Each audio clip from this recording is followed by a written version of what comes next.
Seorang narapidana yang sangat membenci kacang kedelai. Hari itu justru dengan sengaja meminta penjaga penjara menyuapkannya 1 sendok penuh kacang kedelai. Ia lalu duduk di tempat paling mencolok di kantin dan berpura-pura makan dengan lahap, menunggu momen ketika kepala penjara datang berpatroli. Begitu kepala penjara lewat, tahanan itu langsung berpura-pura tersedak, lalu berlari dengan wajah pucat dan menahan sakit, kemudian memuntahkan sedikit isi mulutnya di depan kepala penjara. Melihat itu, kepala penjara langsung menutup hidung dengan jijik dan berteriak agar penjaga segera membawanya ke klinik penjara. Namun siapa sangka, kepala penjara justru terperangkap dalam rencana licik si tahanan. Tahanan itu hendak melakukan pelarian besar, tepat di depan mata semua orang. Sesampainya di ruang medis, ia berpura-pura sakit perut dan ingin ke toilet. Namun dokter wanita di sana justru mengambil pispot, menyuruhnya buang air di tempat. Tahanan itu menolak, alasan tak terbiasa, dan bersikeras ingin ke toilet. Sang dokter, karena seorang wanita, ragu untuk menemaninya dan berdiri kebingungan. Tiba-tiba seorang tahanan lain yang sedang mengepel menawarkan diri untuk membantu.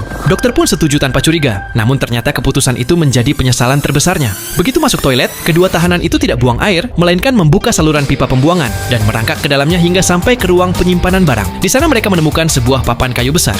Dan ketika truk pengantar barang datang tanpa penjagaan, mereka memasang papan itu di bawah truk, kemudian bersembunyi di baliknya. Meskipun lampu sorot penjaga menyapu area truk, tak ada yang menyadari mereka di bawah sana. Akhirnya, 2 tahanan itu berhasil kabur tanpa hambatan.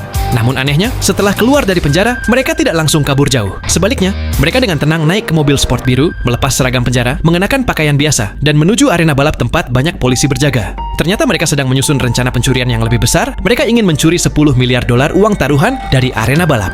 Cara mereka melakukannya pun sangat tak terduga. Tahanan bernama Kiao pergi ke minimarket, membeli sebungkus permen karet, dan berkata kepada rekannya bahwa itu adalah bom penghancur berangkas. Temannya tentu tidak percaya. Namun Kiao hanya tersenyum dan berkata, "Aku akan tunjukkan kekuatan sebenarnya dari permen ini." Mereka kemudian masuk ke saluran sampah bawah tanah, meluncur hingga sampai di ruang bawah arena balap, di mana mereka bertemu dengan Lao Bai, mantan pekerja konstruksi arena itu, yang tahu semua denahnya. Lao Bai telah menggali terowongan langsung ke bawah brankas utama. Xiao memeriksa struktur brankas, kemudian mencampur 2 spidol pemutih dan permen karet dalam kantong plastik, menutup rapat, dan memasukkannya ke dalam botol kaca. Botol itu ia lempar ke pipa yang terhubung ke sisi brankas, lalu menunggu beberapa detik. Awalnya tidak terjadi apa-apa, bahkan botol itu memantul keluar dan mengenai temannya di kepala. Setelah memperbaiki kebocoran udara, Kiao mencoba lagi. Kali ini, Doom!